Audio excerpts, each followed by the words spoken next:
Olá a todos, bem-vindos ao FOC, Festival de Oficinas Culturais do Espiritualidade. Meu nome é Rafael Turati e estou trazendo hoje para vocês a minha oficina, a Imaterialidade Sensível, onde eu pretendo trazer reflexões a respeito da relação entre luz e espiritualidade dentro do campo das artes visuais. Antes de tudo, eu gostaria de agradecer ao Sérgio pelo convite para estar participando com a minha oficina. Esses três assuntos que eu vou estar abordando, luz, espiritualidade e arte, fazem parte da minha pesquisa já há alguns anos, e o meu objetivo com essa oficina é trazer alguns conceitos e repertório dentro das artes visuais para poder estimular a criatividade e o pensamento dentro desses assuntos. Então, eu espero que gostem e vamos começar.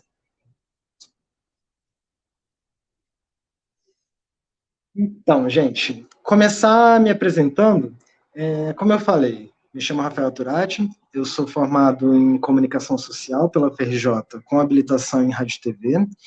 É uma habilitação que trabalha muito o campo do audiovisual e na minha formação eu sempre estive muito ligado mesmo à produção de imagens.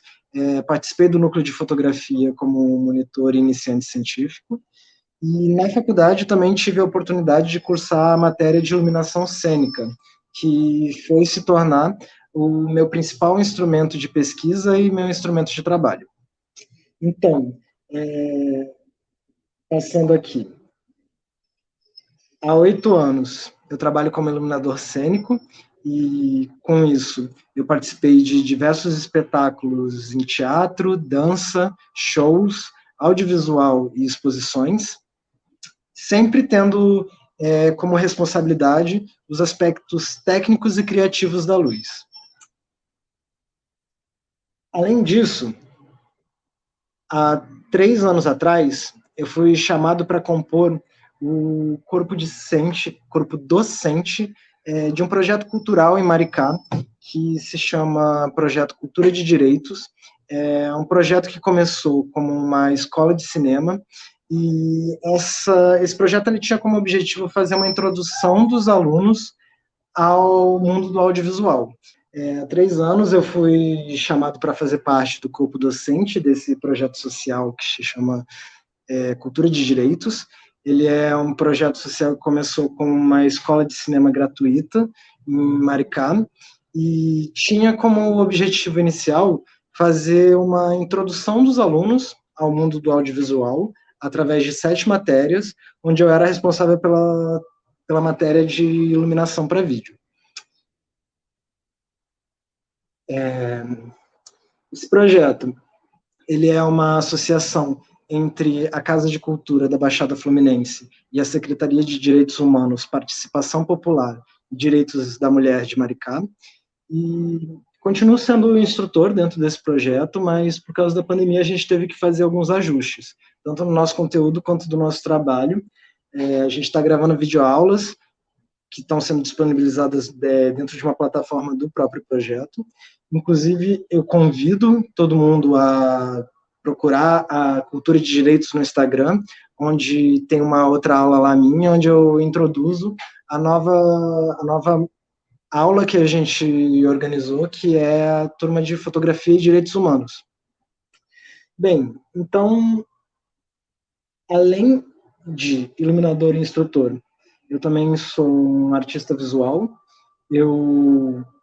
Há alguns anos, eu desenvolvo uma técnica de modelagem em arame, onde a coisa que eu mais faço são máscaras, e por isso eu tenho tido bastante trabalho, principalmente na época de carnaval, isso fora da pandemia também, né?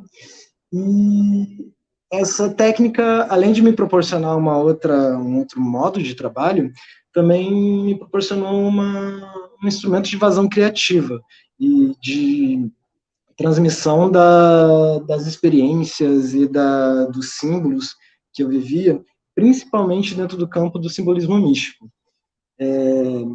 Como eu falei, faço principalmente máscaras, mas também tive alguns projetos de objetos cenográficos.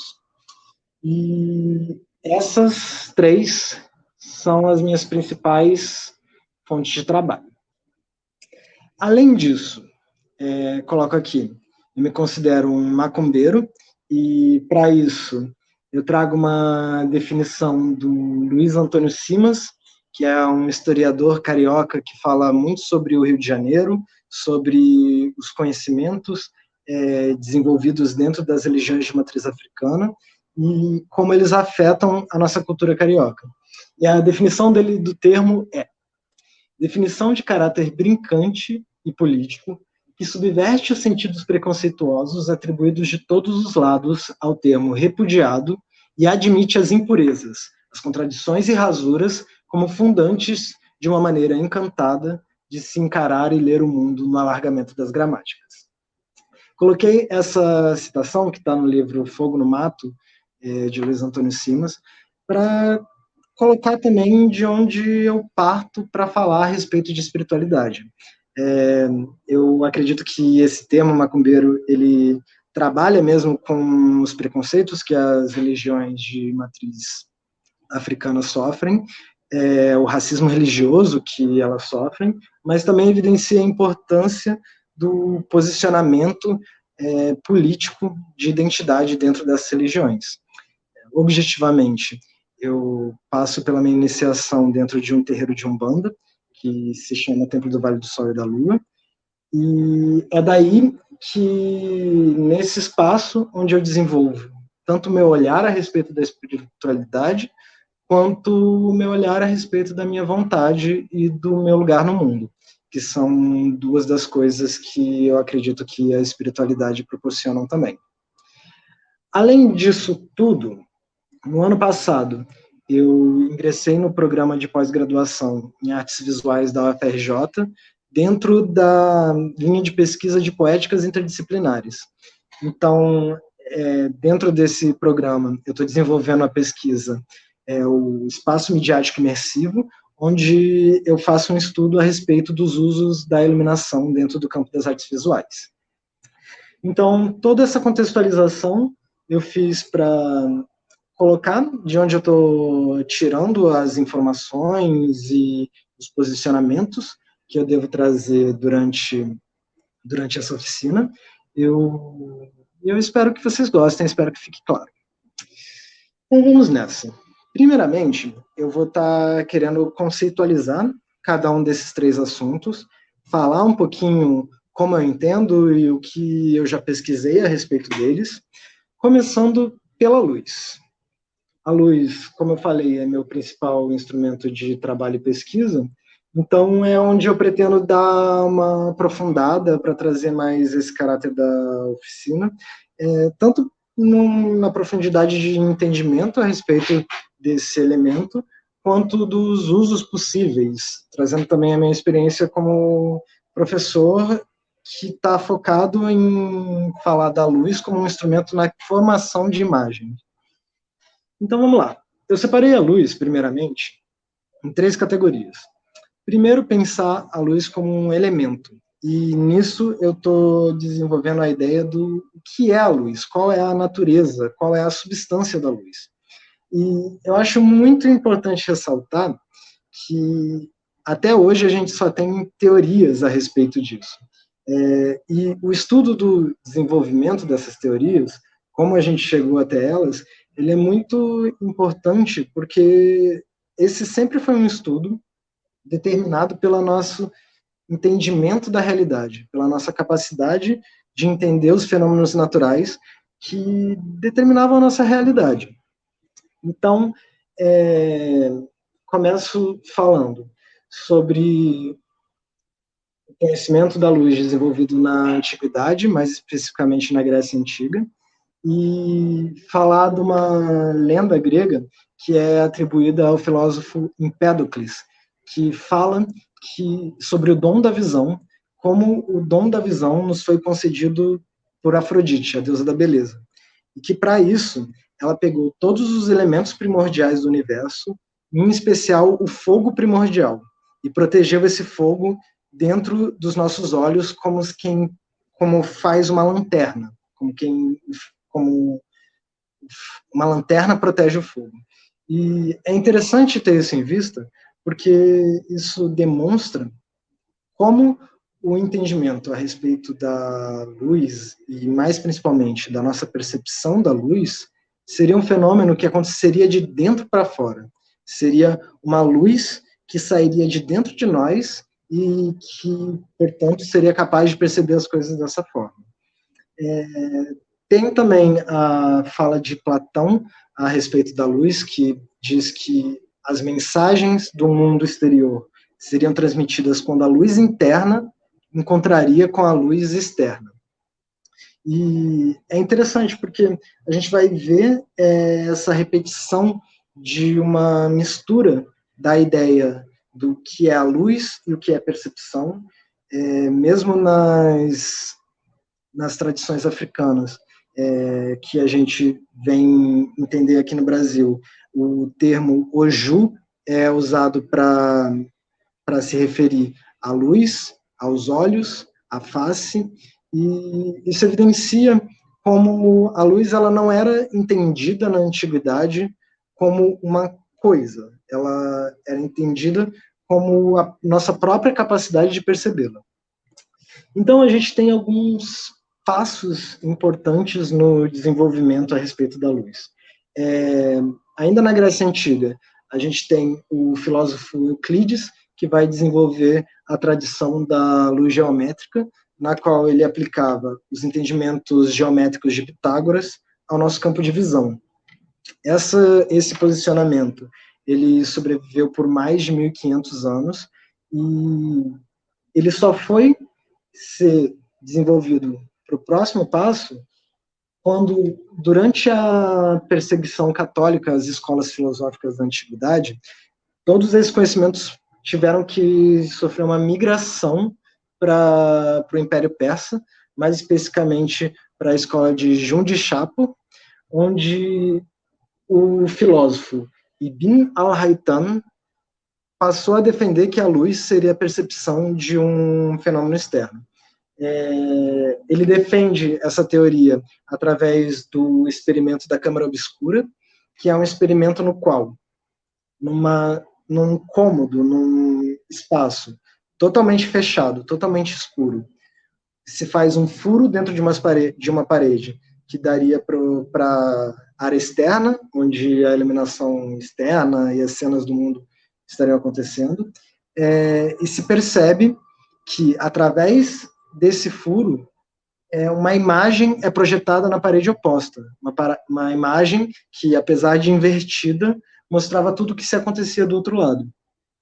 Isso é um primeiro passo no desenvolvimento da teoria do Euclides, que começa a entender a luz como algo que é externo a nós, é um fenômeno da natureza. Além disso, eu coloco aqui o nome do Galileu, porque existem evidências que falam que Galileu já começava a pensar a luz de uma forma material, como uma substância, conhecimento que foi perseguido pela Inquisição Católica, que buscava entender a luz somente como uma manifestação da divindade. Porém, esse passo do Galileu foi muito importante porque é ele que vai ser desenvolvido pelo Isaac Newton, pela teoria corpuscular da luz. Essa é a primeira teoria que fala objetivamente que a luz seria um jato de partículas que seria percebido pelos nossos olhos. No segundo momento, William Fresnel ele vai desenvolver a teoria da luz ondulatória, que falaria que a luz, ao invés de ser uma partícula, seria uma vibração que, assim como o som, que é uma vibração do ar, seria uma vibração do éter. O éter sendo uma substância sutil que permearia todo o universo e também daria origem a todas as coisas. Então, essa questão fica em aberto entre essas duas teorias, da luz como uma partícula ou a luz como uma onda, e vai ser desenvolvida finalmente pelo Albert Einstein através da teoria dualista da luz. Essa teoria, o Einstein ele coloca a luz como se fosse um pacote de energia que a gente vai chamar de fóton. Esse pacote de energia ele teria comportamento das duas teorias. Ele se comportaria como uma onda ao se locomover e se comportaria como uma partícula ao entrar em contato com as superfícies. Isso justificaria todos os cálculos matemáticos que foram desenvolvidos dentro dessas teorias. E aqui eu tenho um exemplo, uma imagem que demonstra esse funcionamento. Essa experiência da fenda dupla, ela é uma experiência na qual, se a luz ela fosse uma partícula, nós veríamos apenas duas fendas na projeção da luz atrás da fenda. Por outro lado, quando a gente vê o grau de rebatimento ser igual ao grau de incidência da luz nas superfícies, a gente percebe que a luz ela também se comporta como um objeto, e nessa transferência de força no mesmo ângulo de ação. Além disso, tenho aqui uma outra imagem para falar um pouquinho sobre essa natureza da luz. A gente tem a luz do Sol como a principal referência e fonte de iluminação na Terra, desde muito antes da gente conseguir manipular ela. E essa imagem fala um pouquinho sobre as frequências de onda que são captadas através da luz do Sol. Essa faixa preta, ela fala das várias frequências que são emitidas pelo Sol. Porém, a gente tem uma pequena faixa, que é o espectro visível da luz. E essa luz branca, emitida pelo Sol, ela é subdividida em todas as outras cores que a gente percebe. As frequências que seriam mais largas, ou, para fazer uma associação com o som, mais graves que o vermelho, em 700 nanômetros, são as consideradas infravermelhas, que tem vários usos dentro da nossa sociedade, e as ondas mais curtas ou mais agudas seriam as ultravioletas, que também tem uma outra série de usos dentro da nossa sociedade. Porém, o que a gente consegue ver é o espectro visível, que é dividido de 700 nanômetros a 400 nanômetros de frequência. Então, isso é o que eu trago para falar a respeito dessa natureza da luz, e eu acho interessante ressaltar que, apesar de nós termos muitas certezas, a real natureza dela ela ainda se encontra muito no campo da teoria. E isso é uma coisa que ainda está sujeito à mudança.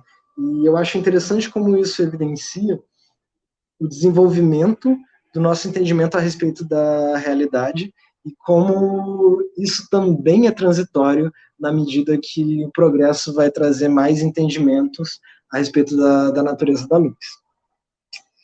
Agora, falando sobre a luz como um fenômeno da nossa percepção.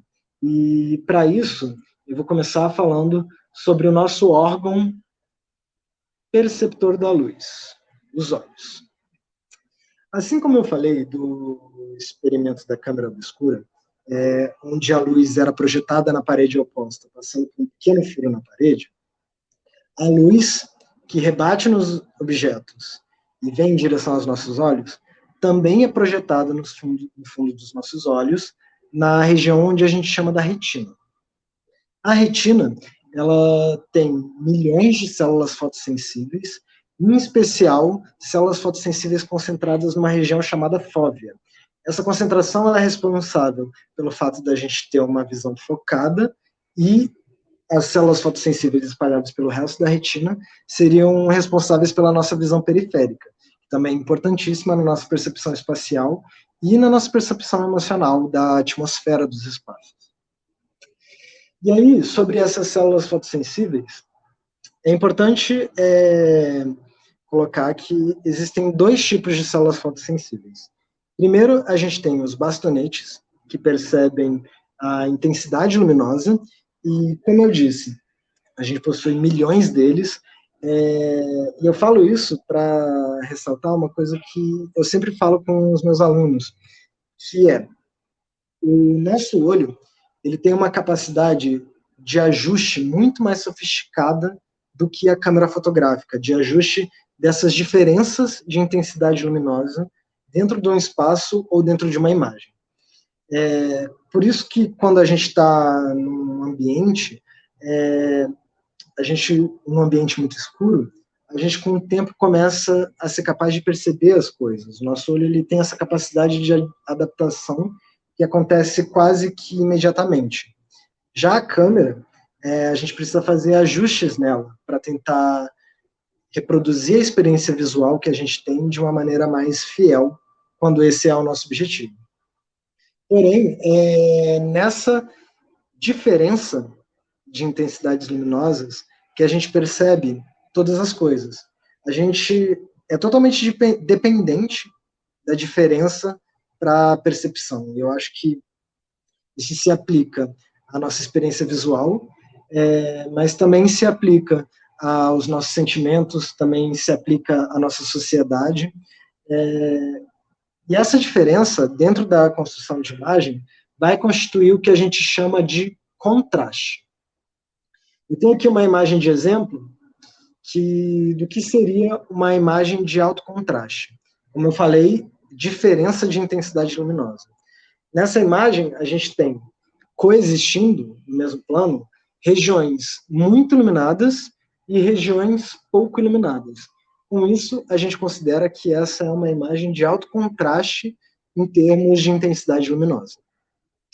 Agora, voltando para o olho, falar da outra célula fotossensível mais importante para a nossa percepção, que são os cones.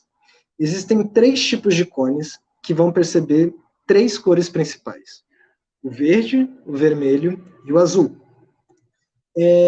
Por causa dessa característica dos olhos, dos nossos olhos, essas vão ser as cores primárias da luz, as 3 cores que dentro dos nossos olhos vão formar todas as outras. E isso é muito importante quando a gente vai falar do trabalho com iluminação e do entendimento de óptica, porque isso estabelece um sistema que é um sistema que a gente chama de RGB, que RGB é a sigla para o nome dessas 3 cores em inglês. O sistema RGB é o sistema onde todas as tecnologias que vão reproduzir cor de alguma forma vão trabalhar para produzir todas as cores. Seja a tela dos celulares, refletores ou fontes luminosas que reproduzem todas as cores, todas elas vão trabalhar através de um sistema dessas 3 cores para formar todas as outras. E, pelos nossos olhos funcionarem dessa forma, a gente também pode estabelecer uma coisa que é o contraste de cor. Como eu falei, o contraste ele se estabelece através da diferença. Então eu tenho aqui uma outra cena que eu trago para exemplificar isso. Essa é uma cena que, como vocês podem ver, é majoritariamente azul. Então a gente pode dizer que ela está utilizando majoritariamente os nossos cones receptores da cor azul. E temos essa placa vermelha que vai estar usando outros cones da nossa visão. A questão é, se essa placa ela fosse de uma cor mais próxima do azul, seria muito mais difícil a gente perceber ela.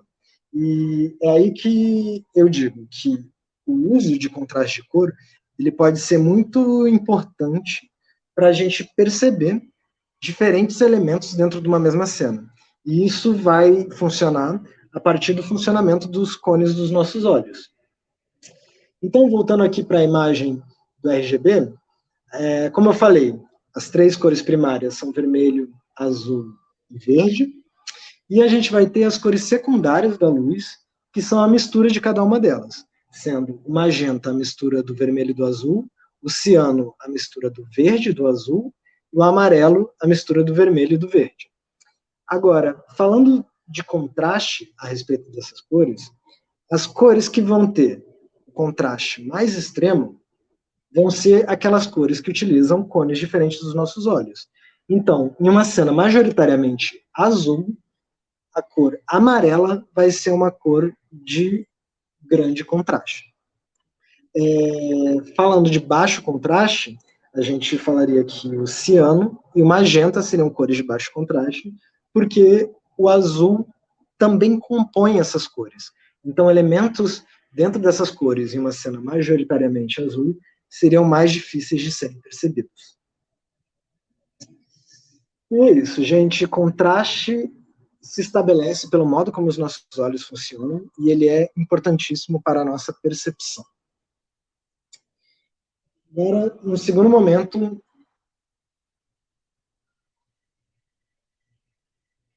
vou falar do Sol. O Sol, como eu falei, ele é a principal fonte de iluminação na Terra e é por luz do Sol que os nossos olhos se desenvolveram para perceber as coisas. Por isso que eu falo, eu tenho aqui alguns gráficos para exemplificar isso. A luz do Sol, ela é a luz que a gente considera padrão para a nossa visão. Seria uma luz completa sob a qual a gente consegue enxergar as coisas como elas realmente são. Isso para os nossos olhos. A gente tem aqui um gráfico que demonstra as frequências de onda que são emitidas pela luz do Sol. Em comparação, gráficos das frequências de onda emitidas por tecnologias luminosas, sendo essa segunda as lâmpadas incandescentes, que são as luzes de filamento, que nem são mais tão comuns. Lâmpadas fluorescentes, que são as lâmpadas tubulares ou de vapor de mercúrio, que também não são mais tão utilizadas, mas que, se você tiver a referência de um uso dela, eu convido a reparar como essa luz ela tem uma cor mais esverdeada mesmo. Isso é uma coisa que a gente pode reparar e que se justifica aqui pelas frequências de onda. As halógenas, que é uma tecnologia um pouco desenvolvida em relação às luzes incandescentes, e os LEDs branco frio e o LED branco quente, que é a tecnologia mais avançada que a gente tem hoje. Com isso, por causa exclusivamente disso, se estabelece uma coisa, um índice, que se chama índice de reprodutibilidade de cor, que é um índice que vai comparar a nossa percepção de cor com as tecnologias luminosas em relação ao Sol. O Sol, nessa figura, seria o 100%, ele representa o padrão de comparação a qual a gente está sujeito. As lâmpadas incandescentes estariam aqui em 95%, bem próximos da nossa experiência visual no Sol, e as lâmpadas de LED já se aproximariam mais de 60% ou 75%. Isso é uma coisa que influencia muito no trabalho de iluminação, porque isso é uma coisa que determina muitas escolhas que a gente vai realizar quando a gente estiver escolhendo as tecnologias luminosas que a gente vai trabalhar. Se por um lado as lâmpadas halógenas elas têm um índice de reprodutibilidade de cor mais próximo do Sol, elas também vão consumir muito mais energia e produzir muito mais calor por trabalharem com a incandescência. Já o LED, que é essa tecnologia mais avançada, o LED ele é muito mais econômico, consome muito menos energia, tem muito menos produção de calor, que é uma coisa que vai influenciar muito quando você está trabalhando nisso, pelo seu conforto, pela sua segurança também. Porém, a gente vai ter essa questão de uma reprodução de cor muito menor do que a gente está acostumado a perceber com os nossos olhos. Então, essa é a relação que eu estabeleço da luz como um fenômeno da nossa percepção, e essas foram colocações muito mais científicas que eu tinha para colocar a respeito da luz, e agora eu vou para uma questão que eu acho que interessa mais nessa oficina, que é uma abordagem mais artística que fala da luz como um meio. A luz como um meio pelo qual a gente transmite informações, sentimentos e ideias, de modo geral. A luz como meio parte da ideia de que a gente convive com a luz do Sol muito antes da gente conseguir manipular objetos luminosos ou tecnologias luminosas. Portanto, a gente desenvolve uma relação inconsciente que capta mensagens através da luz do Sol. A gente capta mensagens a respeito da hora do dia, a gente capta mensagens a respeito da temperatura, Existem sinais de alerta que a gente vai perceber através da luz também. E para instrumentalizar essa relação, eu vou falar um pouco com vocês de composição luminosa. Sendo composição luminosa a soma dos efeitos e das luzes provenientes das várias fontes luminosas que vão estar dentro de um ambiente ou dentro de uma cena que estiver sendo produzida. Começando. Primeiramente, os objetivos da composição luminosa. Tem esse primeiro que fala da visibilidade que ela proporciona para a gente, que pode parecer um pouco óbvio num primeiro momento, mas quando a gente está tratando a luz de uma forma criativa, o modo como a gente vai estabelecer a relação de visibilidade ela é muito importante. Através de proporcionar visibilidade de uma coisa ou não proporcionar visibilidade de outra coisa, que a gente vai estar determinando a experiência visual que o espectador vai estar tendo com a imagem que a gente está criando. A gente vai estar definindo, então, através das relações de visibilidade dentro de uma imagem, o que a gente chama de hierarquia visual.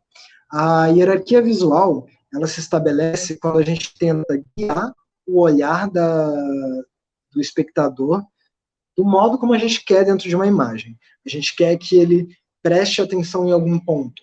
A gente quer que ele preste atenção em tudo, não estabelecendo uma hierarquia na imagem. Isso tudo vão ser coisas que a gente vai estabelecer dentro das questões de visibilidade.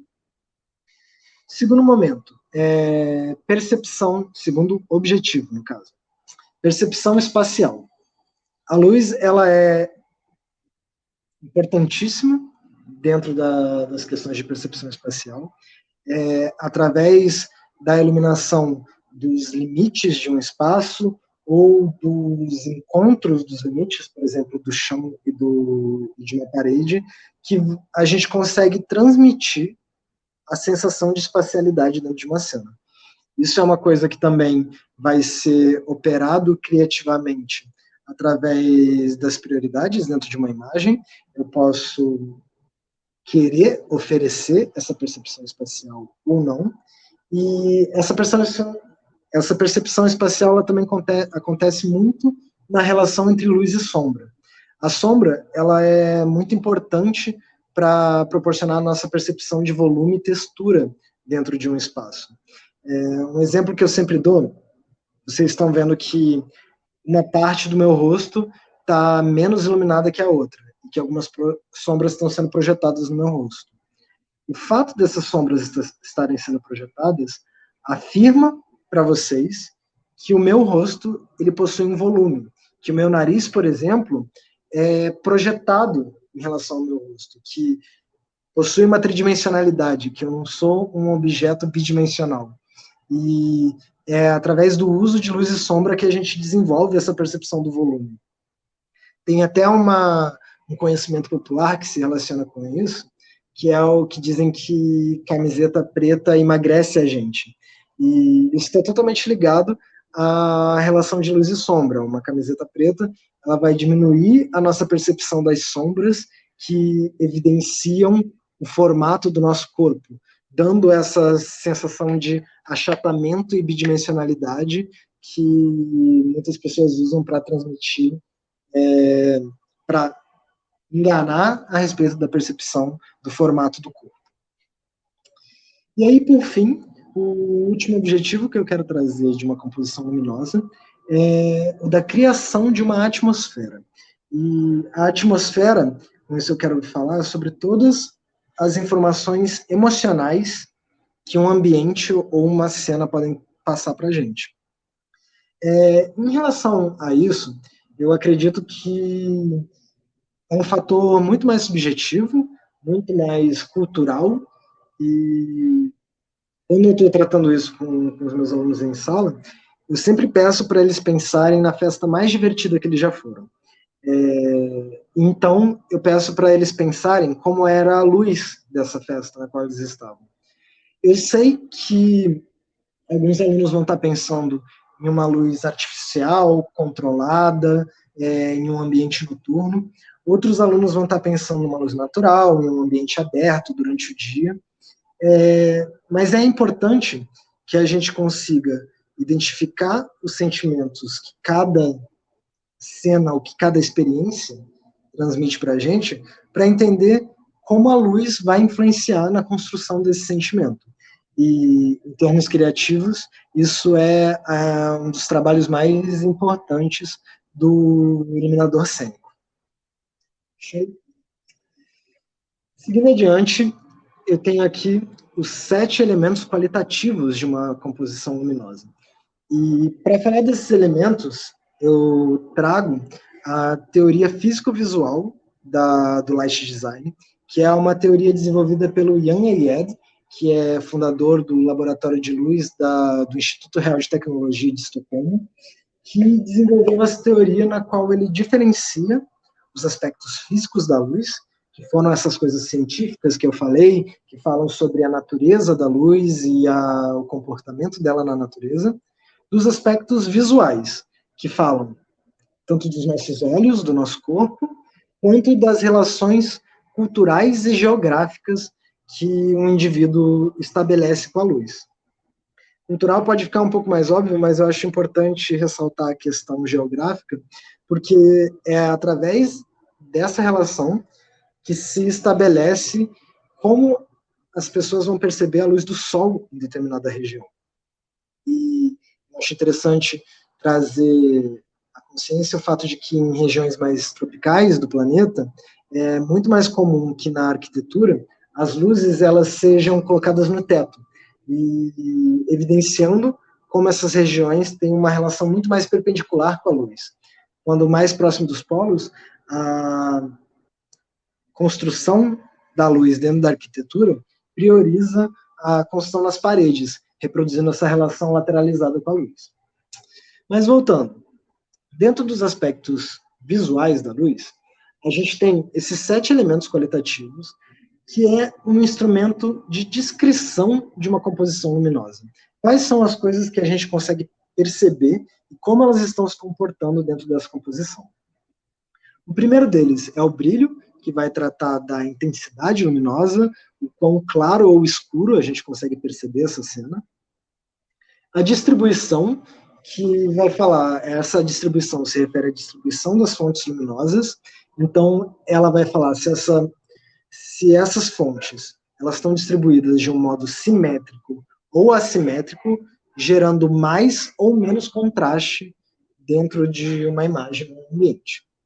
Em segundo lugar, a gente tem a presença de sombras, e se essas sombras são sombras duras ou se são sombras difusas, que são aquelas sombras que não formam o desenho perfeito da imagem, mas que a gente ainda consegue perceber. Cor da luz fala, obviamente, da cor que é emitida através da fonte luminosa. A gente está falando aí de RGB, mas também está falando de temperatura de cor, que é uma coisa muito presente hoje, muito mais comum da gente ver a relação entre temperaturas de cor.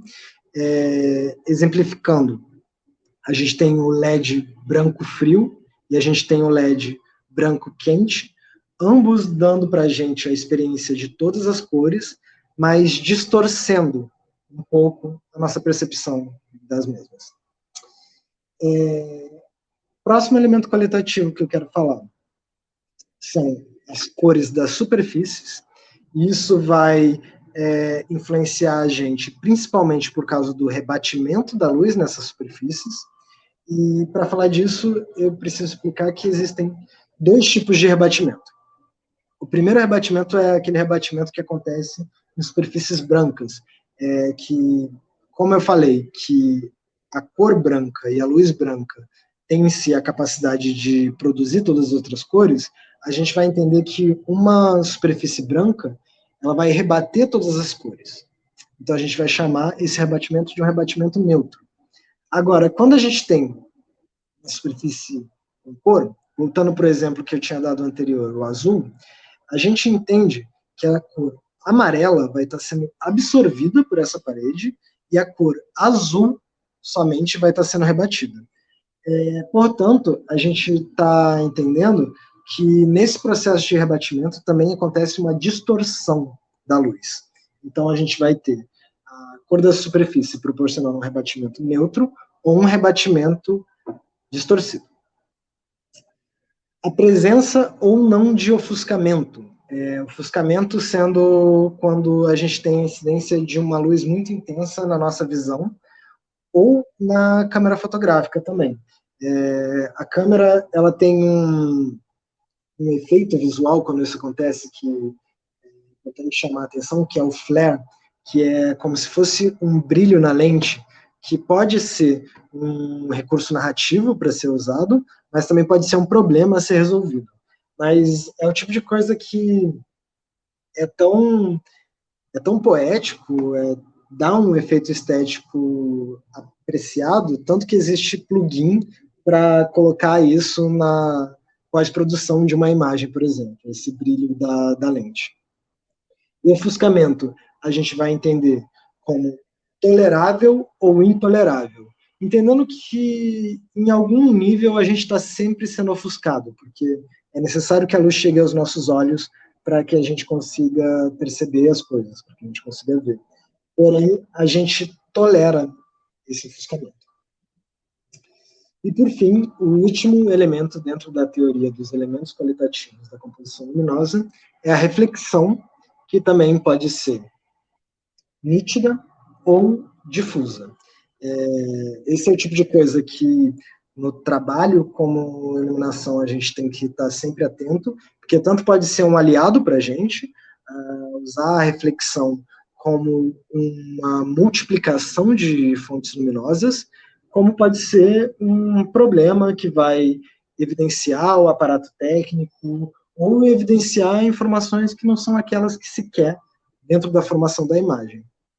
Lembrando que quando a gente está construindo uma imagem, quando a gente está construindo arte, de qualquer forma, a gente está passando por um processo de diversas escolhas, e essas escolhas precisam ser conscientes, porque elas vão determinar como as mensagens que a gente está transmitindo vão ser percebidas. E aí, por fim, a respeito de composição luminosa, a gente tem os tipos de composição.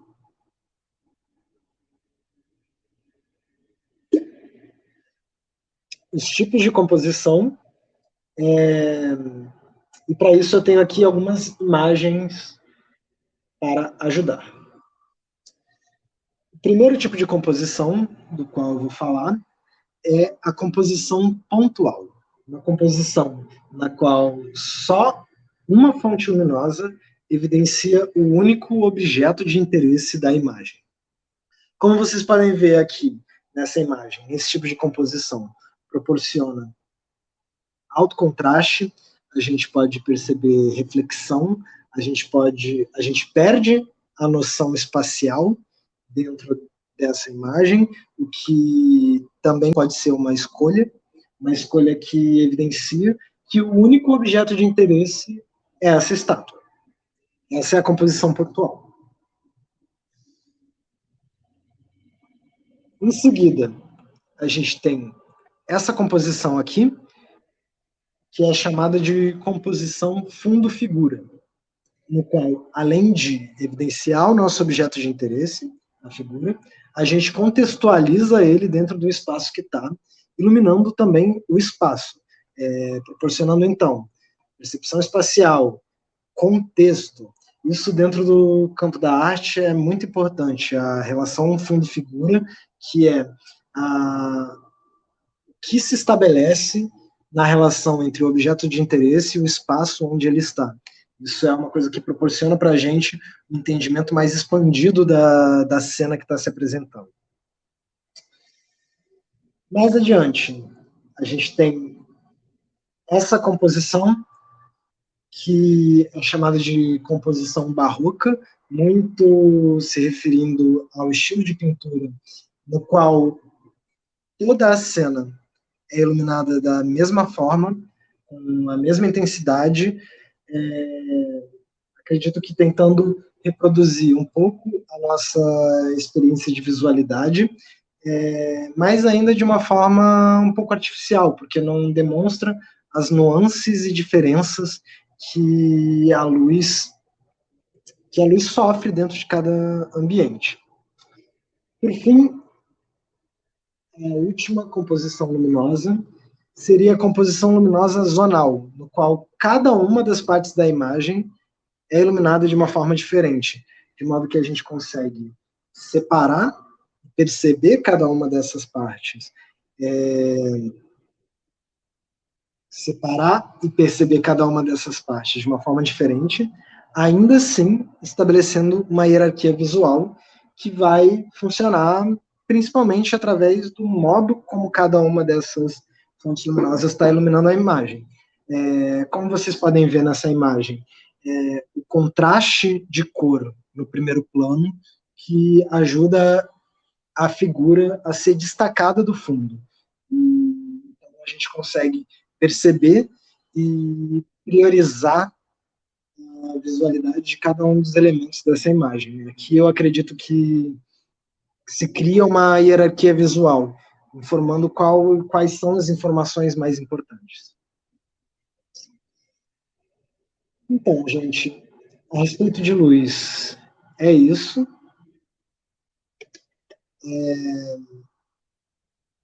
Sérgio, será que eu posso perguntar o tempo?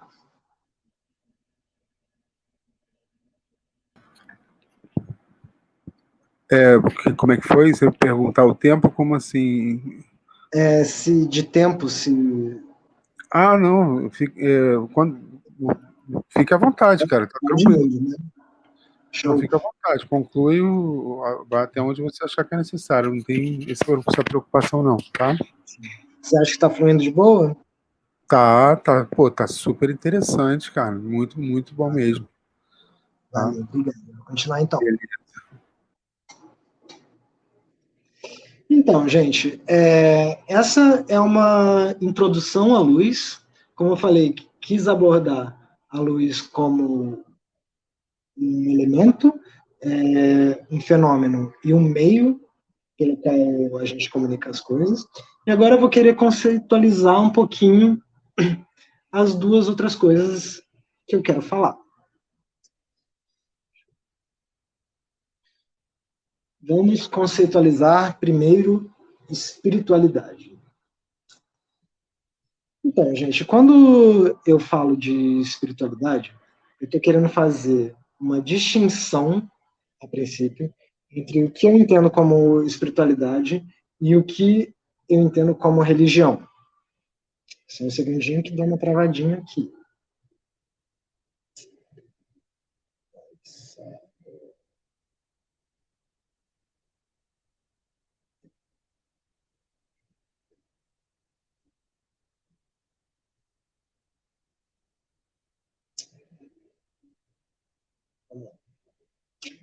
Então, voltando, quando...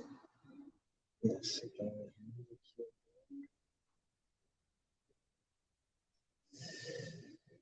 o computador fica meio maluquinho. Mas vamos lá, então. Quando eu quero falar de espiritualidade, eu quis fazer aqui uma distinção entre o que para mim é espiritualidade e o que é a instituição religiosa e os fundamentos que ela estabelece.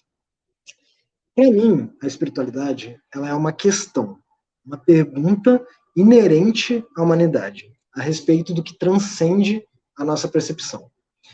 Então, para mim, a espiritualidade ela vai estar abordando a relação entre a vida e a morte, tanto na tentativa de comunicação com aqueles que já morreram, quanto aquilo que precede e procede a experiência de vida num campo mais individual.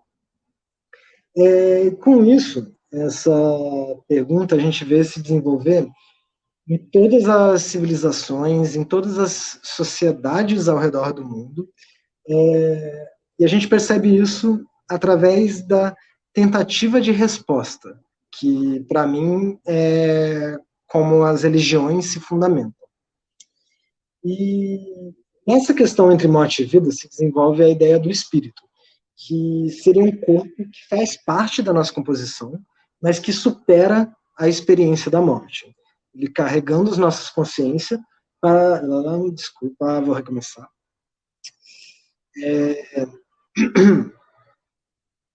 Então, se estabelece morte e vida, a relação do que precede a vida, do que procede a vida, e é uma coisa que a gente vê se construindo em toda a humanidade, e se estabelece a ideia do espírito, que seria esse corpo que nos compõe, que faz parte da gente agora, mas que sobrevive, que transcende a experiência da morte. A gente vê a manifestação e o registro dessa experiência após a morte em diversas civilizações, nos registros das civilizações mais antigas, nos livros dos mortos dos egípcios, do budismo tibetano, nos registros espanhóis das crenças de jornada pós-vida nas civilizações mesoamericanas. E todos esses registros, eles falam de uma jornada que o espírito vai passar depois da morte. E com isso se estabelece a ideia de um corpo espiritual que vai viver as experiências dentro de um espaço espiritual. As ordens iniciáticas europeias, elas foram muito importantes para difundir os sistemas que as religiões orientais desenvolveram a respeito disso. A gente tem o Aleister Crowley desenvolvendo, popularizando o yoga no Ocidente, o Carl Jung, que é um dos pais da psicologia, que foi o responsável por popularizar uma das ideias de chakra do Kundalini Yoga, aqui no Ocidente também. E a gente tem a teosofia, fundada pela Madame Blavatsky, que vai falar especificamente sobre 7 corpos que são necessários para que nós habitemos 7 planos de existência. Então, é sobre isso que eu quero dizer que a espiritualidade ela também vai falar sobre o que compõe a gente, sobre o que nós somos feitos. Então, supondo esse corpo e esses espaços espirituais, a gente também supõe uma hierarquia e uma ordem espiritual. E essa hierarquia, ela vai estabelecer uma moral também. E é isso que eu quero dizer aqui como devemos agir. Essa ordem espiritual que rege o universo, ela vai determinar o que a gente deve fazer em vida, qual é o nosso lugar do mundo e como a gente valida uma experiência de uma vida vivida como se deve, por assim dizer. Eu acho importante estabelecer esses 3 fatores a respeito da espiritualidade, em especial para falar qual foi o meu ponto de partida quando eu estava buscando a expressão da espiritualidade dentro da arte. Eu estou pensando muito mais em ideias que perpassem essas questões do que artes que vão manifestar a espiritualidade através de uma figura religiosa, por exemplo. Então, voltando, para mim, a espiritualidade ela é uma pergunta, uma questão que acomete a toda a humanidade, a qual as religiões tentam responder, mas que a gente também vai ver que cada época ou cada região do planeta vão desenvolver isso através de relações culturais e relações geográficas. Seguindo nas conceitualizações. Conceitualizar aqui o que é arte para mim. E para isso eu também escolhi fazer uma distinção entre linguagem, design e arte. Que para mim são 3 ideias que podem se confundir um pouco quando a gente vai pensar no surgimento desses 3 elementos, mas que se diferenciam quando a gente vai pensar nos objetivos, na relação com a funcionalidade que cada um deles estabelece. A linguagem, ela vai estar muito mais preocupada com a comunicação de dados, a transmissão de experiência e, mais à frente, com o desenvolvimento da escrita, com a somatização da memória humana. A linguagem escrita, ela se torna um modo de projeção da memória, de alargamento da nossa memória. O design, ele é entendido como o desenvolvimento de instrumentos muito mais voltados para a questão de eficiência na execução de tarefas.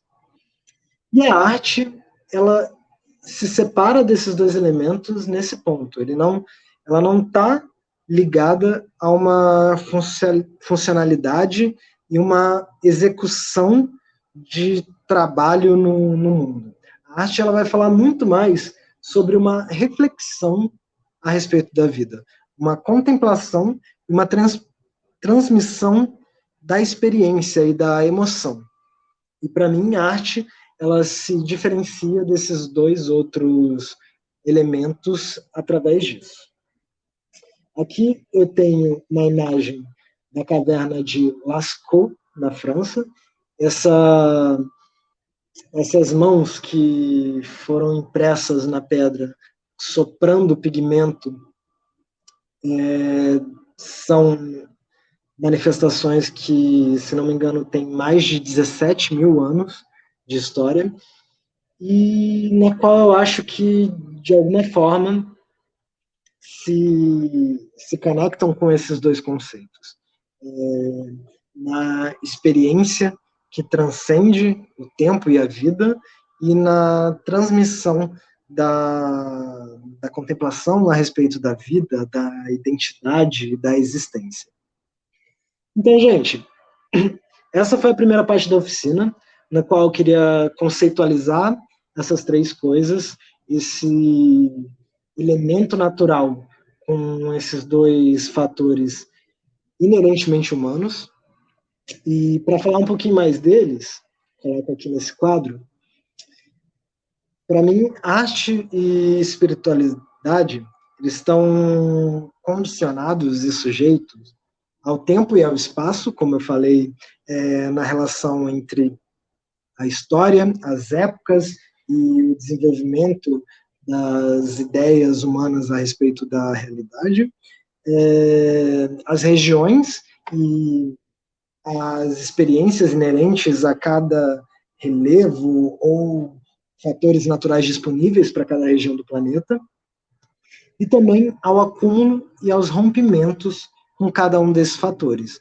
E com isso eu quero falar que a relação entre épocas e espaços, ela também influencia o modo como a arte vai se desenvolver, seja pela aceitação e assimilação de ideias, e com isso que eu quero me referir quando eu falo de acúmulo, ou seja, com a negação e o combate a determinadas ideias. Com isso eu quero falar rompimentos. E isso vai tratar de todos os elementos culturais que são desenvolvidos pela humanidade.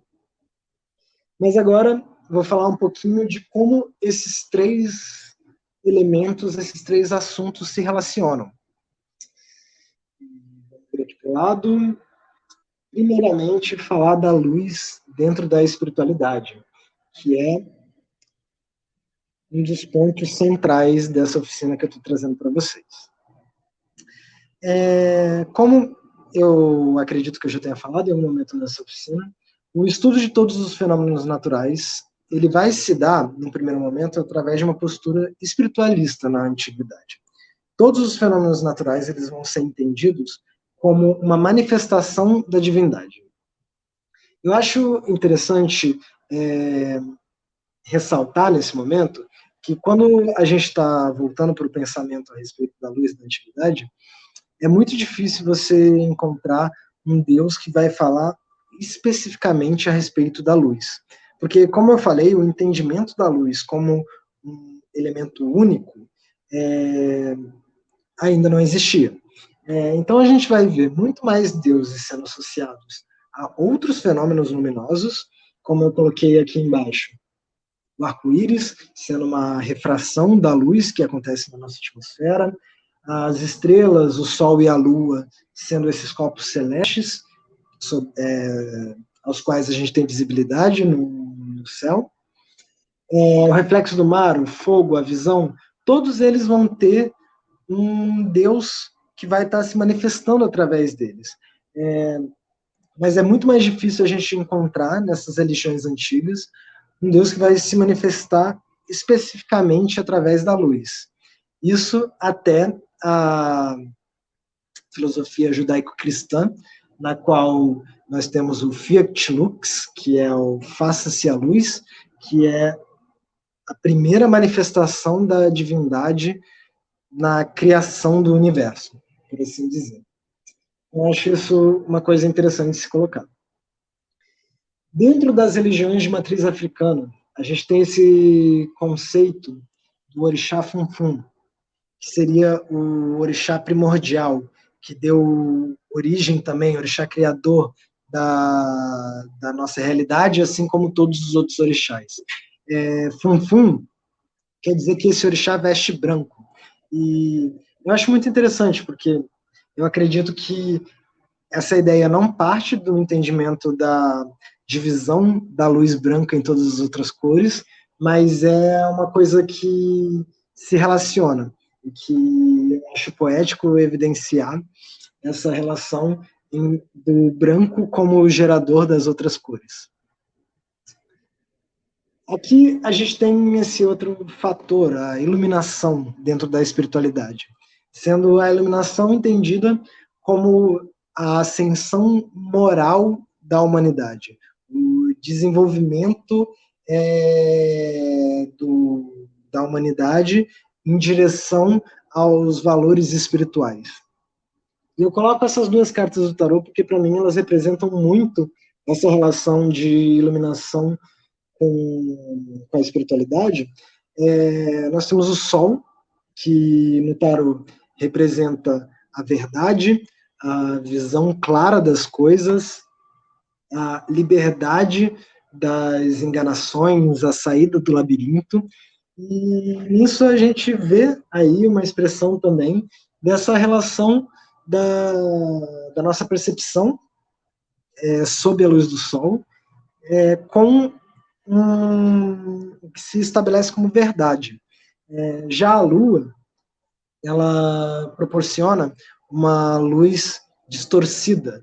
Então, a carta da Lua ela vai falar muito mais sobre ilusões ou coisas ocultas, quando a gente vai estar lendo ela dentro de um jogo de tarô. E tem uma coisa muito interessante a respeito disso, que é, nessa fisiologia, quando a gente não tem iluminação o bastante para observar uma cena, o nosso cérebro ele vai completar as imagens. Então, eu acredito que essa luz incompleta, proporcionada pela Lua, ela também proporciona essa experiência da gente completar as imagens com o que existe dentro da gente. E nisso eu acredito que também se relaciona o desenvolvimento dessa capacidade de preenchimento interno, o desenvolvimento da nossa intuição, o desenvolvimento da nossa sensibilidade, para que, de alguma forma, o preenchimento que a gente faz corresponda aos valores que a gente acredita que sejam os melhores. Acho que é melhor colocar dessa forma. Seguindo, a gente tem aqui a questão da luz e da saúde, e eu achei importante colocar isso dentro do campo de luz e espiritualidade, porque a gente percebe que na espiritualidade, nas religiões espiritualistas, o que faz bem para a gente, o que faz bem para o nosso corpo, vai estar mais alinhado com os valores espirituais. E a luz ela tem um impacto muito grande na nossa saúde. Coloquei essa imagem aqui para exemplificar. Vocês podem ver a variação de luz no decorrer do dia. A gente tem as diferentes temperaturas de cores que são percebidas pelo nosso olho. E os estudos mais recentes a respeito da relação do corpo humano com a luz têm demonstrado que essa variação de luminosidade no decorrer do dia forma uma coisa que se chama ciclo circadiano. Esse ciclo circadiano, ele fala tanto da luz do sol, que a gente percebe, quanto da resposta do nosso corpo a essa luz. Existe uma relação hormonal do corpo humano com a luz do sol. E por isso se entende que no final do dia, essa luz de final do dia, ela induz o nosso corpo a produzir uma mudança hormonal que vai estar diretamente ligada com o sono. A glândula que vai produzir esse hormônio relacionado ao sono é a pineal, e esse hormônio produzido é a melatonina. A questão é, a gente tem uma resposta hormonal natural, então, à luz do sol. Porém, com o desenvolvimento das grandes metrópoles, a gente vê sendo desenvolvido o que a gente está chamando de poluição luminosa, que é o excesso de luminosidade que existe nas grandes metrópoles, mesmo à noite, que é construído para desenvolver eficiência dentro das grandes cidades. E já tem se percebido que o excesso de iluminação das grandes metrópoles, ele afeta o nosso ciclo circadiano, e que isso pode desenvolver diversos distúrbios na gente. Vou voltar aqui, se relaciona com isso. A gente tem aqui o gráfico que fala do LED branco. Como vocês podem ver, o LED branco frio, ele possui uma alta taxa de frequência da cor azul, que, voltando aqui para o gráfico que eu estava apresentando, como vocês podem ver, é mais proeminente durante o meio do dia. Então, essa vibração que sai do LED branco-azul é como se ela informasse para o nosso corpo que ainda é dia, dificultando a produção da melatonina e causando distúrbios de sono e, em casos mais graves, podendo gerar até vários outros distúrbios, como problemas no ciclo menstrual, câncer de mama e problemas psicológicos também.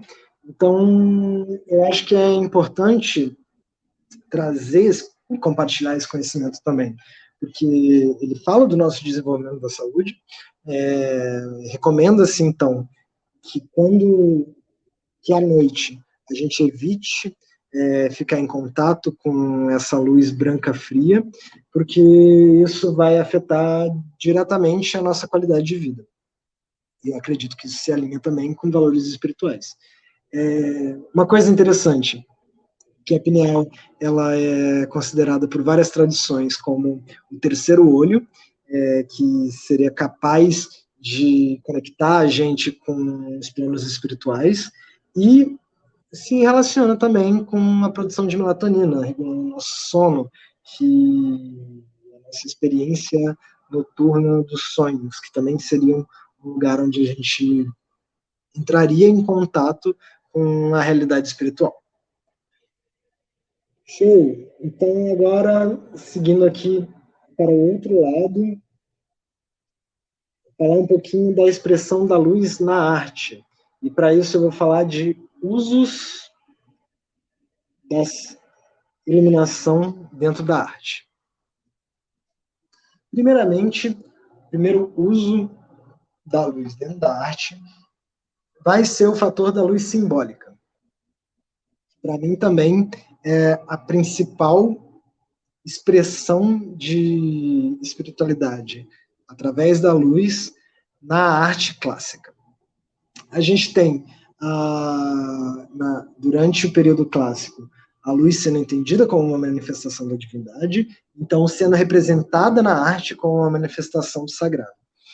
Eu coloco essas duas imagens aqui, porque elas têm dois fatores interessantes. Primeiro, nessas imagens clássicas cristãs, as auréolas elas eram representadas como faixas de luz, e eram utilizadas folhas de ouro para se aproveitar das capacidades reflexivas e na tentativa de transmitir como se fosse a captura da luz dentro dessa imagem.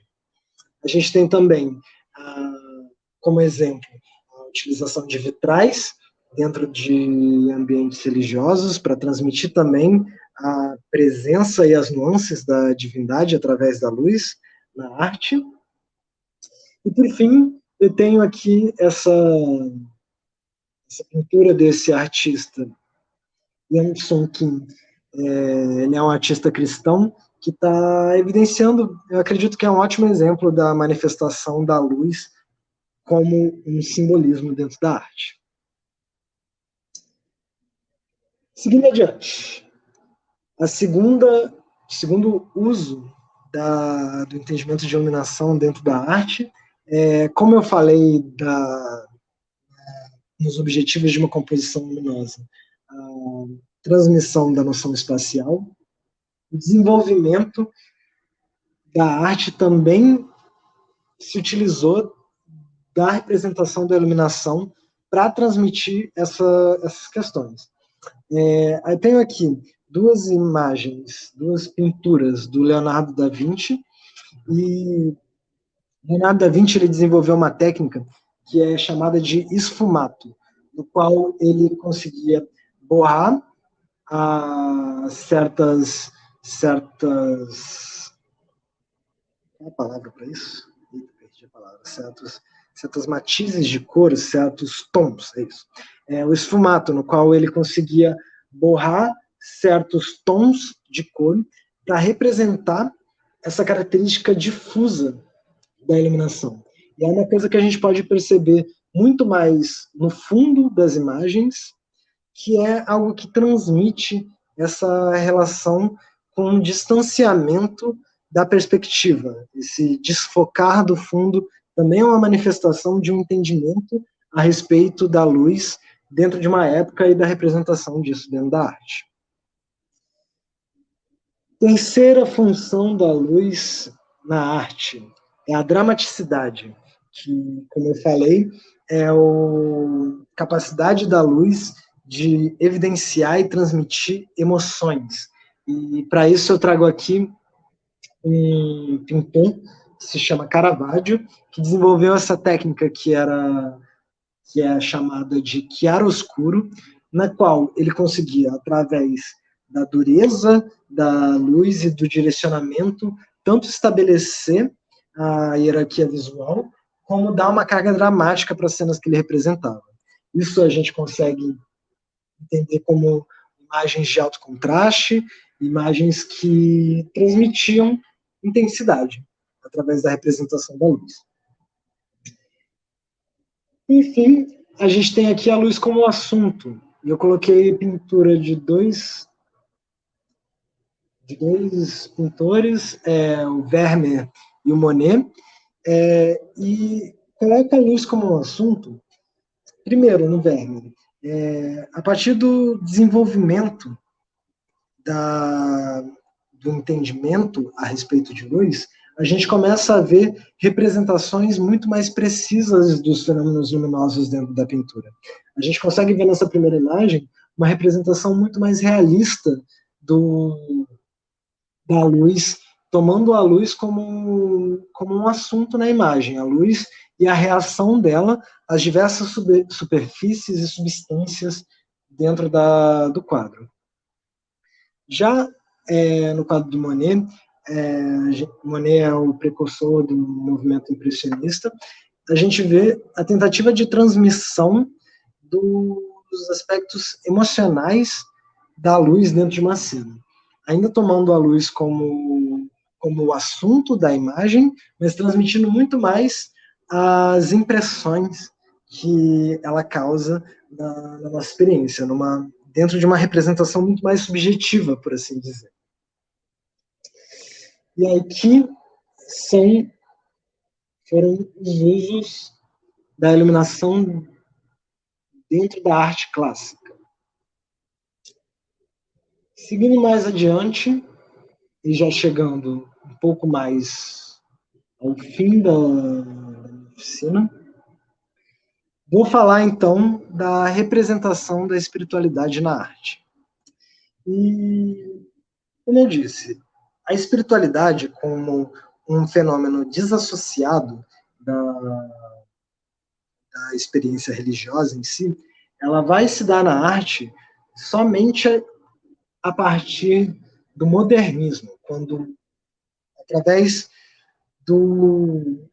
da relação, desenvolvimento da psicologia, a divulgação das filosofias orientais, o desenvolvimento da psicodelia e o desenvolvimento da ciência, começou a se elaborar ideias de uma representação não figurativa, não materialista da realidade.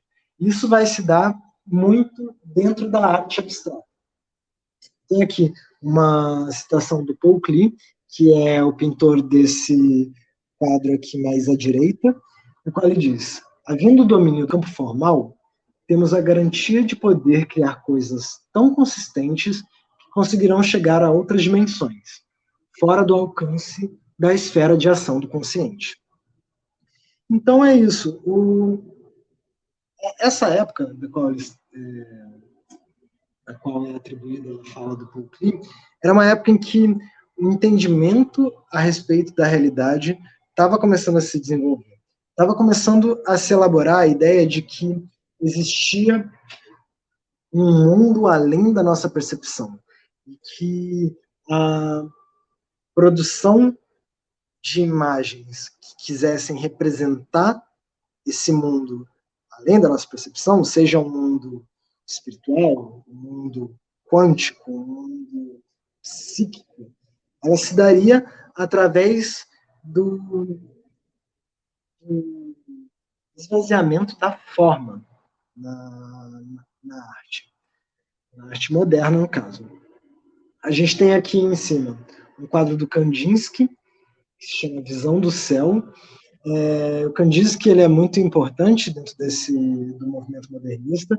Ele fazia parte da ordem teosófica e tentava transmitir nas obras dele essa realidade espiritual que era defendida pela Blavatsky. A gente tem também essa artista aqui, a Hilma af Klint, que tem uma história muito interessante a respeito dela, de que os quadros dela ela produziu as obras de arte dela totalmente em isolamento, com uma instrução de que as obras de arte dela só pudessem ser apreciadas depois de 20 anos da morte dela. E quando as pessoas foram descobrir, perceberam na obra de arte, nas obras que ela produzia, uma influência muito grande dos temas espirituais, através da expressão da arte abstrata. Seguindo, a gente tem a arte visionária. A arte visionária é um movimento que inclui vários outros movimentos dentro de si, mas que tenta expressar a percepção do mundo através de estados não ordinários de consciência. E com isso, a gente está falando de sonhos, do uso de substâncias psicoativas e de patologias também que alteram a percepção da realidade. Eu trouxe aqui alguns artistas. O primeiro é o Ernst Fischer, que é o precursor do movimento do realismo fantástico. A gente tem aqui Remédios Varo, dentro da produção do surrealismo. E, por fim, Gustav Moreau, que é o expoente do simbolismo dentro da arte moderna. Então, eu acredito que esses movimentos são movimentos que expressam a espiritualidade dentro do entendimento daquilo que transcende a nossa perspectiva, do que vai além da experiência de vida e do fundamento religioso. E, por fim, eu quero trazer aqui o assunto que mais permeia a minha pesquisa, que é a iluminação, a arte da luz e do espaço. Eu tenho aqui alguns artistas, só para nomeá-los a princípio. Essas duas primeiras imagens são do James Turrell, essas duas aqui da direita de cima, do Philip K. Smith, as duas do meio, do Ivan Navarro, aqui embaixo, a última direita, do Olafur Eliasson, isso daqui é uma obra de arte que fala o sol interno, onde ele ele tentou reproduzir um sol dentro de um espaço fechado. E aqui à esquerda é uma dupla de artistas que se intitula Ibicoso, que é uma sigla também, para o que em inglês eu coloquei aqui a tradução, só um segundo. Ibicoso é Hyperspace Bypass Construction Zone, que a tradução seria Zona de Construção de Contorno do Hiperespaço. Então, eu quis falar um pouco sobre o nome de todos antes de falar especificamente sobre as obras, por causa dessa palavra, hiperespaço, que é um conceito no qual eu cheguei na pesquisa de mestrado, que eu tenho entendido que une o entendimento desse espaço que transcende a nossa percepção, que para mim também remete à espiritualidade. O hiperespaço é um conceito que se envolve dentro da ficção científica e das teorias da física quântica, que seria o espaço dentro do buraco de minhoca, onde as leis da física param de funcionar como a gente está acostumado. Ele é caracterizado pela multidimensionalidade, pelo borramento dos limites desse espaço, você não consegue perceber onde esses espaços começam, onde esses espaços acabam, e eu acho que é isso. Então, o hiperespaço, e as artes que, de alguma forma, expressam essas ideias, para mim, combinam muito com a alegoria da caverna, do Platão, no qual ele fala, já lá desde a antiguidade, que o nosso mundo, o mundo físico, objetivo, ele não passa de um reflexo de um mundo além da nossa percepção, que seria o mundo das ideias. A gente vai ter no hinduísmo falando que Maya, o mundo da matéria, é uma ilusão, e que para podermos perceber a realidade como ela realmente é, a gente precisa treinar os nossos sentidos, a gente precisa acender e se iluminar para ter um vislumbre da realidade espiritual. E eu acredito que todas essas coisas se conectam quando a gente está pensando no desenvolvimento também da física quântica, desse espaço que não funciona como a gente entende. O desenvolvimento da psicodelia, da psicologia, a divulgação dos conhecimentos orientais a respeito da espiritualidade. Todos eles vão formar o imaginário desse espaço não real. E as obras de arte. Muitas das obras de arte que vão lidar com luz e espaço vão, de alguma forma, transmitir essa experiência, que para mim também é uma experiência espiritual. Bom, galera, essa foi a minha apresentação. Eu espero ter trazido conceitos e questão interessante a todos. É uma pesquisa ainda em desenvolvimento, mas eu acredito que já tem muitas manifestações diferentes da luz dentro da arte, tentando representar a espiritualidade, que é uma coisa que eu acredito que traz pensamentos a respeito da nossa humanidade, da nossa espiritualidade também, o que compõe o imaginário a respeito dela, e das possibilidades que a luz traz como um instrumento de criação e expressão dessas ideias. Então, é isso.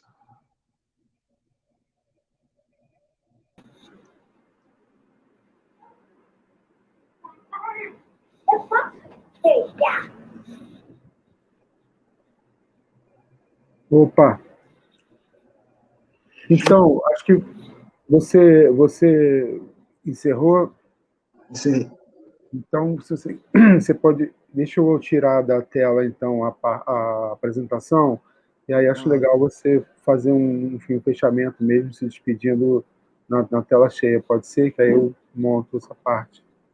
Pode ser, pode ser. Show. Tá. Show. Então, galera, essa foi a minha oficina, a imaterialidade sensível. Eu espero que vocês tenham gostado, eu espero ter trazido questionamentos interessantes a respeito da manifestação e da representação da espiritualidade dentro da arte, assim como da capacidade da luz para transmitir todas essas ideias. Então, gostaria de desejar a todos um bom dia. Continuem acompanhando aí o Festival das Oficinas Culturais, que vai estar rolando durante todo o mês de março, trazendo muito mais oficinas sobre diversos assuntos para vocês. Valeu, um abração e tamo aí. Entre em contato. Quem quiser conversar, trazer críticas e sugestões também estou aceitando. O meu Instagram é @turati7 e tamo junto. Valeu, galera.